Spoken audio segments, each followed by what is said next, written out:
नमस्कार। मैं ईशान कौशिक, सांदीपनि गुरुकुल स्वाध्याय केंद्र से। हम लोग आज पुनश्चारम एकत्रित हुए हैं ज्योतिष के संदर्भ में चर्चा करने के लिए। हम आगे ज्योतिष के विषय में जानेंगे।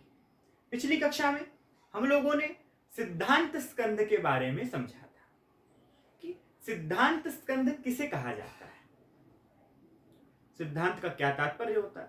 हमने यह पढ़ा था कि ज्योतिष के 3 स्कंध माने जा रहे हैं। जब प्राचीन काल में ज्योतिष शास्त्र का उद्भव हुआ भगवान परब्रह्म से, तो ज्योतिष के 3 स्कंध माने जाते थे। कौन से? तो कहते हैं सिद्धांत, दूसरा संहिता और तीसरा होरा। सिद्धांत स्कंध के संदर्भ में हम लोगों ने जाना कि सिद्धांत किसे कहा जाता है, तो कहते हैं गणित को ही सिद्धांत कहा जाता है। हम आनंद में कहते थे हमारे गुरु जी, सिद्धों का जो अंत करते वो सिद्धांत है। अर्थात गणित शास्त्र जो बहुत क्लिष्ट माना जाता है, उस गणित शास्त्र का नाम सिद्धांत शास्त्र है। यह सिद्धांत ही समस्त आदि ज्योतिष का मूल है। ज्योतिष की सारी प्रारंभिकता व प्रासंगिकता इस सिद्धांत स्कंध में ही समाहित मानी जाती हैं। यह सिद्धांत स्कंध ही उसका आदिकरण है। तो हमने ये जाना कि ज्योतिष के 3 स्कंध माने जा रहे थे। सिद्धांत स्कंध जो कि गणित का भाग माना जाता है, उसके पश्चात दूसरा स्कंध माना जाता है होरा। ये सबसे ज्यादा प्रचलित स्कंध है। आप लोग कहें कि जिसे हम आज की स्थिति में ज्योतिष समझते हैं, जैसे मैं आप लोगों को यदि सामान्य भाषा में समझाना चाहूं तो ये कह सकता हूं कि आज की स्थिति में सामान्य जनता जिसे ज्योतिष समझती है, किसे समझती है, तो हम कहें फलादेश को ही आज की स्थिति में ज्योतिष समझा जाता है। पहले के समय में, जब मैंने पिछली कक्षा में आपको बताया था कि वेदों में काल निर्धारण के लिए ज्योतिष का प्रयोग विशेष था। धीरे धीरे ज्योतिष का उद्भव विकास हुआ, वो भी एक अलग विषय है, उसको और विस्तार से चर्चा करने की आवश्यकता है, उसमें हम पढ़ेंगे। परंतु आज की स्थिति में यदि समझें तो सामान्य जनता ज्योतिष किसे जानती है, तो यदि ऐसा हम विचार करेंगे तो सबसे पहले हमारे दिमाग में आएगा कि होरा स्कंद को ही आज की जनता ज्योतिष समझती है। अब ऐसा क्यों? तो ज्योतिष का यदि किसी सामान्य व्यक्ति से तात्पर्य पूछा जाए तो पहला तात्पर्य वो क्या कहेगा कि भैया किसी जातक के, किसी व्यक्ति के जीवन का भविष्य फल स्पष्ट करना, भूतकाल स्पष्ट करना, कब जिएगा, कब मरेगा, कितनी संतान होगी, क्या भोजन लेगा, कितना धन होगा, कितनी आय होगी, कितना व्यय होगा, इन सब की जानकारी लेने का नाम आज की स्थिति में ज्योतिष शास्त्र है। अब यह जो ज्योतिष शास्त्र का विषय है, यही आज की स्थिति में फलित माना जा रहा है। यह है, तो हम ये कहें कि सामान्य जनता के मध्य में जो धारणा है कि मुख्यतः ज्योतिष इसी होरा स्कंद को या फलित स्कंद को कहा जाता है, जबकि ज्योतिष के 3 भाग हैं, उनमें ये होरा प्रमुख है, मुख्य भाग है। एक तरीके से समझें कि ज्योतिष का बात सही भी है, ज्योतिष का जो मूल तात्पर्य है वो किसी जातक के, सामान्य जनता की दृष्टि से देखा जाए तो किसी जातक के जीवन का भविष्य फल स्पष्ट करने में ही तो है, और यही कार्य भी ज्योतिष करती भी है। अब हम यहां समझें तो आज हम जिस स्कंध की चर्चा कर रहे हैं उस स्कंध का नाम है होरा स्कंध। हम कहेंगे कि आज हम चर्चा करेंगे होरा स्कंध, जिसके अंतर्गत व्यक्ति फलादेश का अध्ययन करता है। ज्योतिष का यह दूसरा स्कंध है। अब प्रश्न यह है कि होरा किसे कहते हैं। हम यहां जान लें कि होरा किसे कहते हैं। मैं ये जो लिखा हुआ है इसे हटा देता हूं तो आप लोगों को सुविधा पड़े। अब यह हम जाने कि होरा किसे कहा जाता है।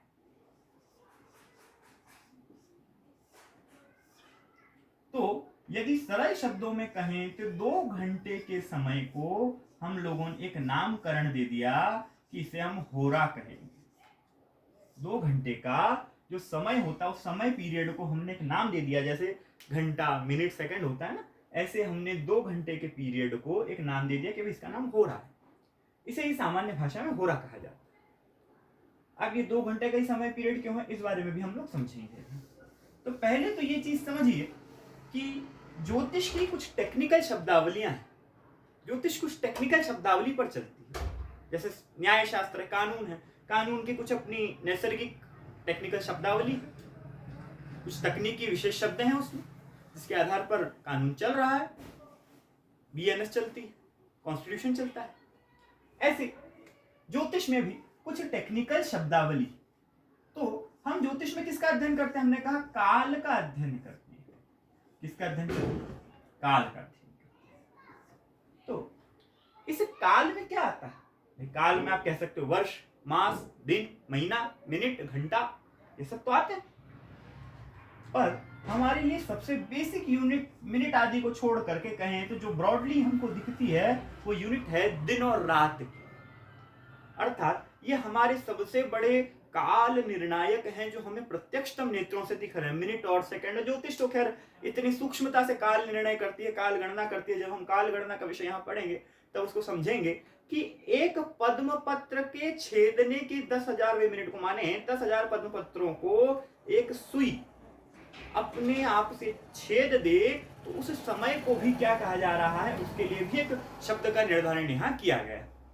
एक सेकंड का 10वां भाग, एक पलक झपकने का समय, निमिष, ये सब चीजें ज्योतिष की काल गणना में आती है। पर ब्रॉडली या कहें कि हमें जो वस्तु दृश्य है तो दृश्य दृष्टिकोण से दिन और रात का समय काल विभाजन में हमें पता चलता है कि अभी दिन है, अभी रात है, दिख रहा है, अनुभव होता है। तो इन दिन और रात को ज्योतिषियों ने मिला करके कह दिया कि इन्हें क्या कहा जाएगा? अहोरात्र कहा जाएगा। दिन प्लस रात का जो समय है उसी का नाम क्या कह दिया लोगों ने? ज्योतिषियों ने अहोरात्र कह दिया।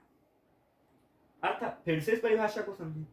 एक दिन और एक रात का जो टोटल 24 घंटे का समय है उसी का नाम क्या है? एक अहोरात्र है। ये लिखने का विषय है, समझने का विषय है। एक अहोरात्र किसे कहते हैं? 24 घंटे का समय एक अहोरात्र कहा जाता है। अब इस अहोरात्र में से यदि हम दो शब्दों को हटा दें, आगे का अ हटा दें, पीछे का त्र हटा दें, जिसका शॉर्ट फॉर्म बन जाएगा होरा। तो होरा क्या है? अहोरात्र शब्द को तोड़ करके होरा शब्द बनाया गया और हमने इसी होरा के लिए कहा कि इसे हम 2 घंटे का समय पीरियड मानते हैं। कितनी देर का पीरियड मानते हैं? 2 घंटे का समय पीरियड मानते हैं। इसे हम होरा कहते हैं। आचार्यों में जैसे कि भारत देश का संविधान है, ये भारत देश का सर्वोच्च ग्रंथ मान सकते हैं, कानून आजकल इसी से चलता है। जैसे सनातन धर्मियों के सर्वोच्च शास्त्र वेद हैं, कानून का सर्वोच्च ग्रंथ आज की स्थिति में संविधान है भारत का। उसी तरीके से ज्योतिषियों के लिए सर्वमान्य ग्रंथ है पाराशर होरा शास्त्र। महर्षि पाराशर के द्वारा रचित यह शास्त्र ही ज्योतिषियों का संविधान कहा जा सकता है। कोई भी ऐसा विशेषज्ञ आज की स्थिति में नहीं जो पाराशर के होरा का अध्ययन किए बिना फलादेश करने की सामर्थ्य प्राप्त करे।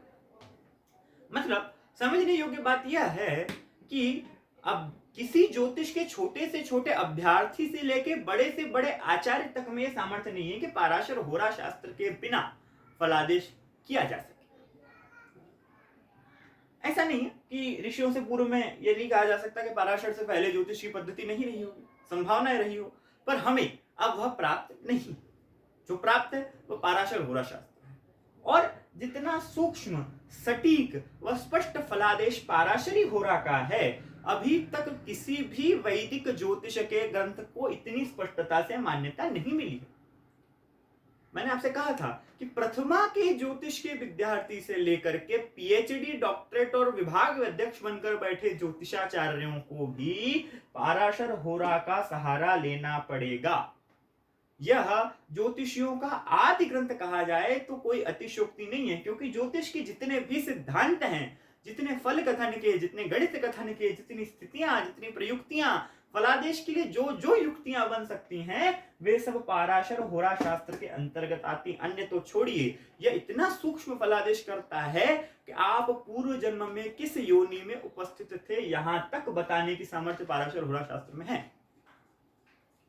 और बात छोड़ दीजिए, हम ये भी कर सकते हैं, पाराशर महर्षि ये विधि भी हमको देते हैं कि किसी कीट पतंग का जन्म हुआ आपके घर में, किसी पशु का, पालतू पशु, उसके यहाँ किसी का भाई पालतू पशु लाए हो, उसका बच्चा लाए, बच्चा जन्म हुआ उसका, उनका भी जन्मांक चक्र बना करके फलादेश करने की विधि पाराशर होरा शास्त्र में है। यहाँ तक कि पेड़ पौधे पशु पक्षी इन सबकी जन्म कुंडलियां बनाई जा सकती है। तो पाराशर होरा को पढ़ने वाले इतने तरह से गणितीय विशेषज्ञ हो जाते हैं और पूर्व जन्म पर जन्म जानना, आयु जानना, स्थिति जानना, विधान जानना, पुत्र पुत्री आदि जानना, और क्या कह सकते हैं जातक का धन जानना, धन रखने का स्थान जानना, जो कुछ भी है। यानी कि पराशर होरा को यदि सटीक विधि से आप अध्ययन करोगे तो हम यहाँ तक भी जान सकते हैं कि कोई व्यक्ति अपना धन कहाँ रखता है, किस दिशा में रखता है, किस वस्तु के पास रखता है, किस तरीके से रखता है, किस नंबर में रखता है। नोट जेब में रखे हुए नोट का नंबर तक गणित की सूक्ष्मता वाले विद्वान, फलित की सूक्ष्मता वाले विद्वान प्रकट कर देते हैं। तो महर्षि पाराशर ने पाराशर होरा शास्त्र की रचना की। सर्वप्रथम यह जानिए कि इसी से होरा शब्द की उत्पत्ति हुई और इसी को हमने कहा कि 2 घंटे का जो समय है वही एक होरा है। 2 घंटे का जो समय कहा जाएगा उसे ही एक होरा कहा जाएगा। अब जन्मांग चक्र को जब हम पढ़ेंगे तब मैं आप लोगों को वहां इस बात को और स्पष्टता से समझाऊंगा, पर अभी आप यह जानिए कि फलित स्कंध में इस होरा का तात्पर्य है 2 घंटे का समय। अभी हम जन्मांग चक्र में प्रवेश नहीं किए हैं, पर वहां हम इस बात को समझेंगे कि एक भाव पर 2 घंटे का समय विद्यमान रहता है। एक भाव का मान रहता है 2 घंटे। इसलिए होरा शास्त्र की विधानता महत्वपूर्ण है। इसलिए होरा शास्त्र ज्ञान गुणित शास्त्र है, गणितीय विधि पर आधारित शास्त्र है। तो सर्वप्रथम होरा का या फलित का जो ग्रंथ रचा गया वह आप कह सकते हैं कि पाराशर होरा शास्त्र। अब किसी पुस्तक को पढ़ने से पहले यह भी जान लेना चाहिए कि उसके पुस्तक के रचनाकार की स्थिति क्या थी। कोई भी ज्ञान आप किसी से भी लें, किसी भी व्यक्ति से आप अध्ययन करते हैं, किसी पुस्तक से भी आप अध्ययन करते हैं, तो हम सबसे पहले तो ये जानेंगे कि हमें पढ़ाने वाला कैसा है अथवा पुस्तक का रचनाकार कैसा है। जब आप ये जान लोगे कि पुस्तक का रचनाकार कैसा है तो आपको खुद ही पता चल जाएगा पुस्तक में कितनी जानकारी होगी। जब तक किसी व्यक्ति के जीवन को आप नहीं जानोगे तब तक उसके प्रति आपकी श्रद्धा उत्पन्न नहीं होगी, और श्रद्धा उत्पन्न होने के पश्चात ज्ञान अपने आप आ जाता है। ज्ञान के लिए गुरु कृपा और श्रद्धा, यही 2 वस्तु आवश्यक है। बहुत जड़ से जड़ विद्यार्थियों को भी श्रद्धा के बल पर विद्वान बनते हुए हम लोगों ने देखा है। इतिहास इन उदाहरणों का साक्षी है। तो हम लोग पहले तो ये जाने कि इस पराशर होरा ग्रंथ के रचनाकार भगवान पराशर की स्थिति क्या थी। कथा आती कि एक बहुत बड़े महर्षि हुए, आप सभी लोगों ने भी नाम सुना होगा।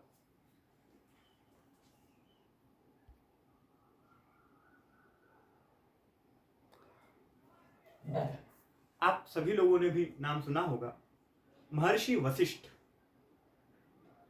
वशिष्ठ जी बहुत बड़े विद्वान थे अपने समय। सुना ही होगा आप लोगों ने, श्री राम जी के गुरु जी थे, रघुवंश की पुरोहिताई करते थे। तो वाल्मीकि उनके संदर्भ में लिखते हैं कि वशिष्ठ जैसा क्षमाशील उस समय पर भारतवर्ष तो छोड़िए संपूर्ण ब्रह्मांड में कोई नहीं था। वाल्मीकि रामायण में यह कथा आती है कि जब ब्रह्मा जी ने वशिष्ठ जी को आज्ञा दी कि तुम जाकर के रघुवंश में पौरोहित्य कर्म करो, वहां उनका पूजन पाठ कराओ, उनके कुल पुरोहित बनो, जन्म से लेकर मरण पर्यंत तक के सारे संस्कारों को जो संपन्न कराता उसे अपना कुल पुरोहित कहा जाता है, कुल के आचारों को विधियों को जानता है। तो जब ब्रह्मा जी ने वशिष्ठ को रघुवंश का कुल पौरोहित्य सौंपा तो वशिष्ठ जी ने मना कर दिया। गोस्वामी जी लिखते हैं मानस में, उपरोहित कर्म अति मंदा, पौरोहित्य का कर्म बड़ा भ्रष्ट है, ऐसा मानस में गोस्वामी जी का वचन। तो इससे ये नहीं समझना चाहिए कि इसमें पौरोहित्य की या कर्मकांड की निंदा की गई। वशिष्ठ जी अपना तर्क वहां देते हैं वाल्मीकि में कि यजमान के किए गए पाप को पुरोहित को भोगना पड़ता है। किसी का पौरोहित्य करना बड़ा कठिन कार्य है, क्योंकि वहां आपको उतना आध्यात्मिक बल चाहिए कि आप उसके पाप का भोग न करो, उस क्रिया को उतनी शुद्धता से संपन्न कराओ कि आप उसका पाप स्पर्श न करें। इसीलिए कहते हैं कि भगवान वशिष्ठ ने अपनी आध्यात्मिक साधना न बिगड़े, क्षमा करिएगा महादेव, तो अपनी आध्यात्मिक साधना न बिगड़े इस प्रकल्प से उस समय रघुवंश का पौरोहित्य अस्वीकार कर दिया। क्या परिणाम हुआ? तो ब्रह्मा जी ने उन्हें समझाया, बोले तुम बहुत बड़ा मौका छोड़ रहे हो। क्यों? क्योंकि एक समय पर इस रघुवंश में साक्षात जगदानंद शिरोमणि भगवान श्री रघुनाथ चंद्र का अवतार होगा और उन्हें तुम्हें शिक्षा देने का अवसर मिलेगा। तुम उनका पौरोहित्य करोगे, उनके साथ रह करके तुम यज्ञ याजन करोगे। वशिष्ठ जी ने विचार किया कि जिसके लिए यज्ञ किए जाते हैं, जो यज्ञों का अधीश्वर है, यज्ञ क्यों किए जाते हैं? तो हम लोगों के यहाँ ये भी जानना चाहिए आप लोगों को।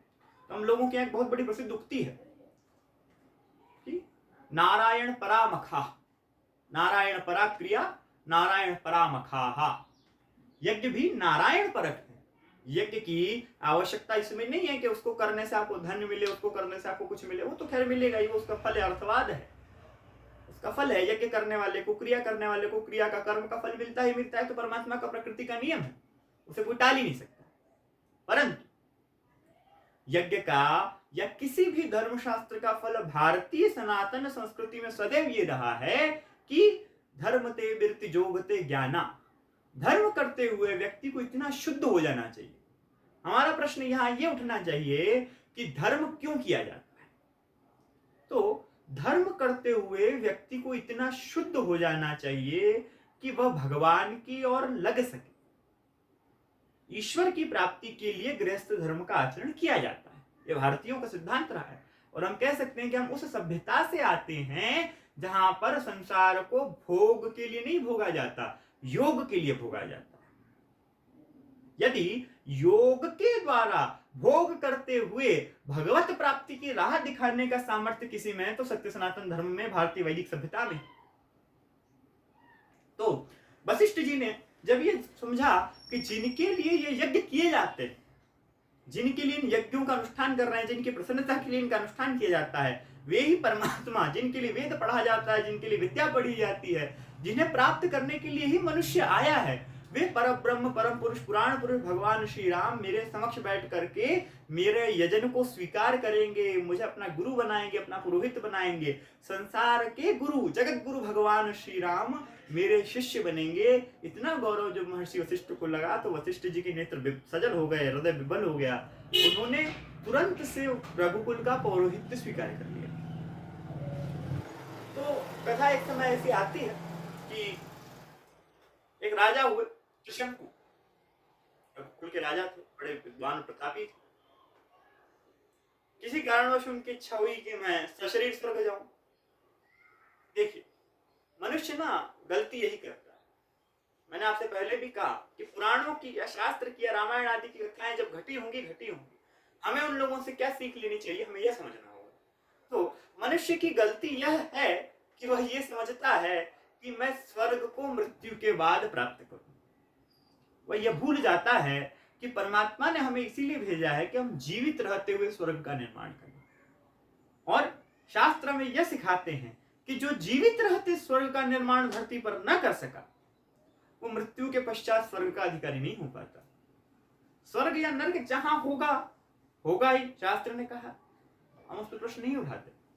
परंतु जो व्यक्ति जीवित रहते हुए इस संसार को स्वर्ग बना सकता है, इस दुखालयम इदम संसारम दुखमालयम, इस दुखालय संसार को स्वर्गालय बनाने की, नारायणालय बनाने की, रामालय बनाने की सामर्थ्य जिस व्यक्ति में है, वही वास्तविक तत्वज्ञानी है, वही वास्तविक मनुष्य। ज्ञानी तो छोड़िए, मनुष्यता का ही लक्षण पहला ही है।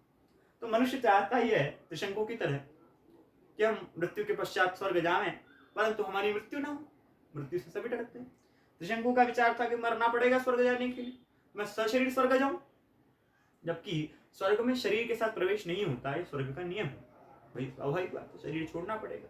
शरीर त्रिगुणात्मिका प्रकृति से बना हुआ है और गुणों का प्रवेश देवताओं के बद्य में नहीं, तमोगुण प्रधान शरीर का प्रवेश नहीं। त्रिशंकु ने वशिष्ठ जी से कहा कि आप मुझे, मेरे लिए ऐसा कुछ यजन करिए, यज्ञ करिए, जिसके बल से मैं मंत्र बल के द्वारा स्वर्ग जा सकूं सशरीर। वशिष्ठ जी ने इसे प्रकृति के विपरीत विधान बता करके जो है रोक दिया, परंतु त्रिशंकु का हृदय नहीं माना। तो उस समय एक महर्षि थे विश्वामित्र ऋषि का बल लेकर के त्रिशंकु ने यज्ञ किया। कहते हैं वशिष्ठ जी से थोड़े से नाराज हो गए, विश्वामित्र वशिष्ठ के बीच में कुछ विवाद हो गया। तो त्रिशंकु यज्ञ के लिए उद्यत हुए, यज्ञ हुआ और विश्वामित्र जी ने अपने मंत्र बल से त्रिशंकु को स्वर्ग पहुंचा दिया। इंद्र ने देखा कि मनुष्य सशरीर स्वर्ग आता है। इंद्र ने कहते हैं कि उन्हें धक्का दे दिया, वे बेचारे नीचे गिर गए विश्वामित्र ने अपने बल से उन्हें नीचे आने नहीं दिया, इंद्र ने अपने बल से उन्हें ऊपर नहीं जाने दिया, बीच में लटक के रह गए। बाद में ब्रह्मा जी ने बीच में समझौता कराया, त्रिशंकु के लिए एक अलग स्वर्ग का निर्माण किया, उसमें वे आज भी रहते हैं, कहते हैं कल्पांत तक रहेंगे।